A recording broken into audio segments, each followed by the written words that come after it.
Welcome to United Arab Emirates by Leeland Hackbarth, Shian Nicholson, Julie Reed, Saad Mohamad, Iftekhar Saimon, Abdulfalah Sheriff, Meekha Varghese, and Bretton Villarreal.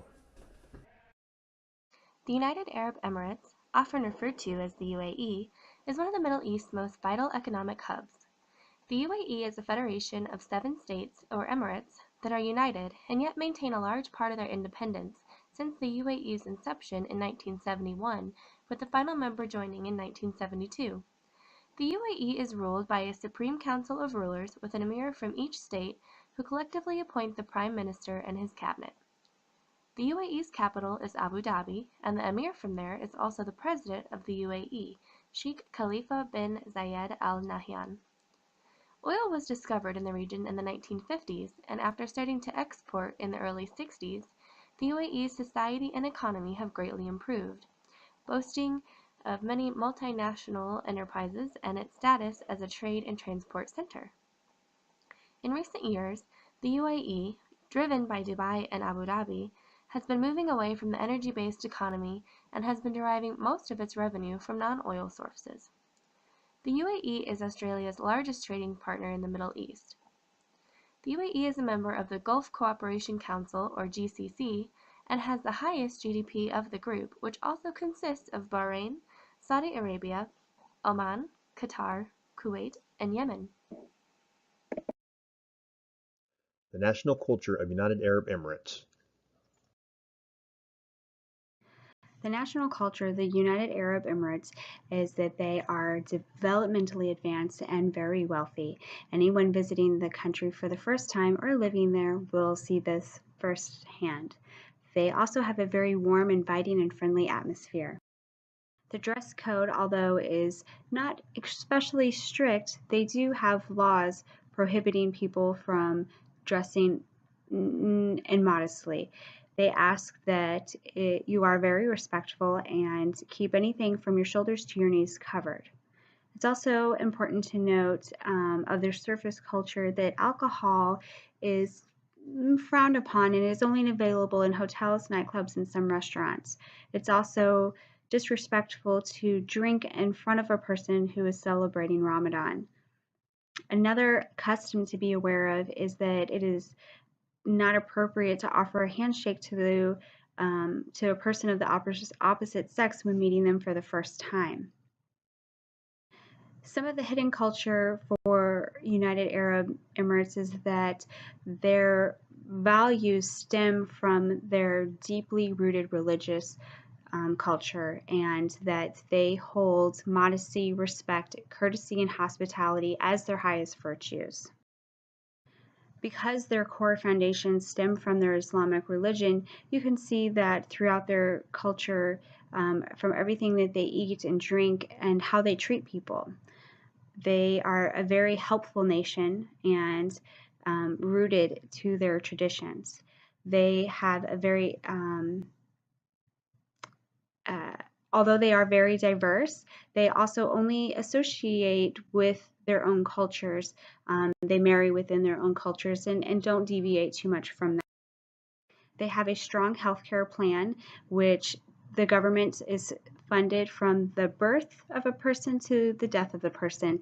Even residents who are from another country have access to this healthcare.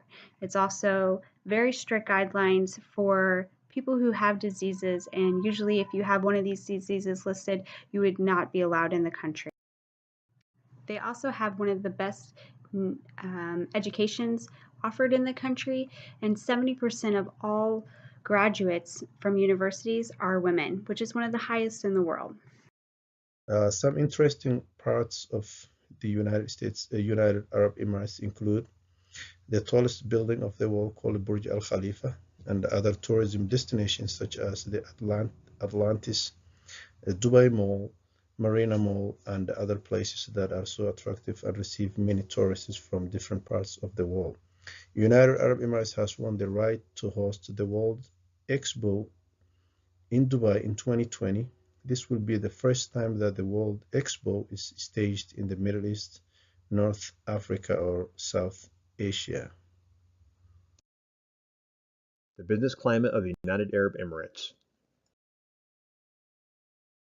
This part of the presentation will overview what makes the UAE favorable to conduct business in. A few things that will be covered will be the geographical location, i.e. located on the map, the diversification and liberalization program, the free zones, and the individuality of each emirate.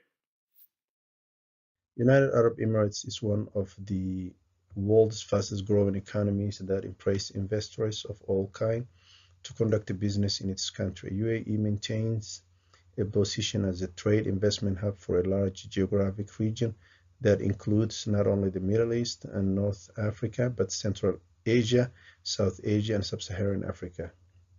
UAE's free trade zones attract foreign direct investment, which allows foreigners to have 100% ownership of the equity in one enterprise.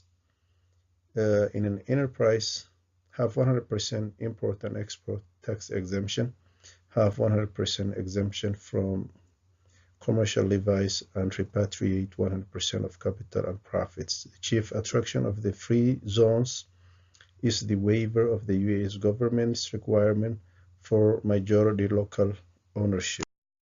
The United Arab Emirates is located in the Middle East and borders the Persian Gulf and the Gulf of Oman. You will see this located in the image to the left, highlighted in the red. The UAE is comprised of 7 total emirates, most notably Abu Dhabi and Dubai. The geographical location gives very prominent access to black gold, i.e. petroleum, natural gas. The geographical location also gives access to easy trading or quicker trading, since it's near the heart of the trade routes of East Asia, West Asia, and Europe. As previously mentioned, the UAE has had heavy reliance on the petroleum and natural gas industry for years and years. Therefore, the UAE government has implemented a diversification and liberalization plan to reduce the reliance on the petroleum and natural gas industry. This has created investment by the government into other sectors such as tourism, aviation, information technology, telecommunications, renewable energy, along with many other sectors that they would like to have reliance on to diversify. That does not include the real estate market either. The real estate market has boomed and continues to increase due to leverage positions of investors being low and the flexible regulatory requirement and environment for investors from the government. Free zones in the United Arab Emirates are areas that have a special tax, imports, or custom regime and are governed by their own framework of regulations, with the exception of criminality of it. But it has several free zones across all 7 emirates. There are 40 total, while the majority of them are going to be located in the Abu Dhabi, Dubai vicinity. These are very attractive to foreign businessmen. The government will incentivize to attract investors with aspects such as zero corporation taxation, the lack of an audit requirement, or no restrictions on currency. Well, those are just a few. These do attract businessmen, and they eliminate the local sponsor share as well of 51%, and the foreign investors will keep 100% of shares of the companies, entities, corporations. Another benefit for business in the Emirates is the individuality of each emirate. While there are 7 total states, each emirate operates independently. Each emirate will offer benefits to businesses that will differ from emirate to emirate. This can be attractive, for example, for aviation companies to Abu Dhabi, while a tourism company or a real estate company and investment may be more attracted to Dubai. It'll differ from emirate to emirate. There are many HR-specific challenges that are going to be faced when it comes to conducting business in the United Arab Emirates. This comes with the etiquette parts, the language and the cultural parts, the business aspect, and last but not least, but very important, is the month of Ramadan, which is a huge part of the United Arab Emirates culture that are needed. Our next slide, let's look at the language and the culture aspects of the HR challenges that may be faced. Arabic is the most common language spoken, followed by English. If a multinational already has a working knowledge of Arabic, it helps in regards to the documents and the common language barrier. This helps build a sense of comfort with the UAE relationship. Let's look at a little different side of the culture, such as completely different from the USA, including the zero tolerance policy for drugs and alcohol. Individuals must even obtain liquor license even to drink in their private home, and serious prison sentence with possessions of drug and alcohol in public. Now let's look at the business side of the HR challenges that may be faced. A visit visa is required for short stays. That means if you are staying 30 continuous days, you must have a visit visa. Their religion and the dress codes are to be respected. This goes back to the etiquettes of the business attire, such as the men's suits and the women's suits, which cover the arms and the legs. In order to live in the UAE, a resident must have a visa. In regards to the business days, this is kind of different from the United States, in which we have the Saturdays and Sundays are our days off, and the UAE, the Friday and Saturdays are their weekends. Fridays are typically a holy day in the Muslim culture, where special prayers are done at the mosque, so they typically use that day as a day off. Special prayers are done at the mosque in the afternoon. The people as a whole is estimated by the US State Department to be around 9 million people, with only 15 to 20% of these being citizens. The population growth rate is about 4% per year. This tells us that the UAE population is rapidly expanding and absorbing so many foreign nationals. The primary religion in the UAE is Islam, with the population estimated to be about 96% Muslims. Hinduism and Christianity are minorities as stated by the US State Department.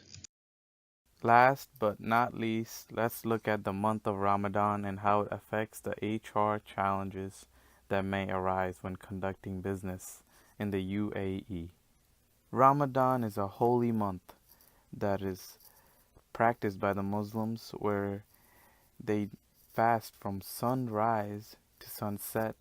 Ramadan is a month in the Islamic calendar which they are obliged to avoid anything obscene and perform duties of giving back and getting closer to God. There are certain things to avoid when you are conducting business during the month of Ramadan, such as no drinking or smoking in public, dressing modestly, and avoiding loud music and dancing, and restaurant establishments are actually closed during the day, since they are fasting from sunrise to sunset. The work hours are also shortened by 2 to 3 hours during the month of Ramadan.